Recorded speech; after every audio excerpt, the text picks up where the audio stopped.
ગુજરાત સરકારના નાણાં ઉર્જા પેટ્રોકેમિકલ્સ વિભાગના કેબિનેટ મંત્રી કનુ દેસાઈ હસ્તે વલસાડમાં 21.35 કરોડના ખર્ચે નવી બનનાર મોરારજી દેસાઈ વેજીટેબલ માર્કેટ બિલ્ડિંગનું ખાતમુહૂર્ત કરવામાં આવ્યું હતું.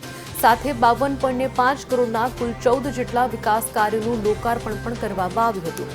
જેમાં નગરપાલિકા વિસ્તારમાં 27.80 કરોડની ભૂગર્ભ ગટર યોજના, ₹6.60 કરોડના ખર્ચે જિલ્લા કક્ષાનું ફાયર સ્ટેશન, ₹76.90 લાખના પેવર બ્લોક બેસાડવાની કામગીરી, 1.66 કરોડની વરસાદી બોક્સ ગટર, 1.70 કરોડના વરસાદી પાઇપ ગટર સહિતના વિવિધ વિકાસ કાર્યોનું લોકાર્પણ કર્યું હતું. સાથે જ આ કાર્યક્રમમાં વિવિધ અધિકારીઓ અને પદાધિકારીઓ સહિત બહોળી સંખ્યામાં લોકો ઉપસ્થિત રહ્યા હતા.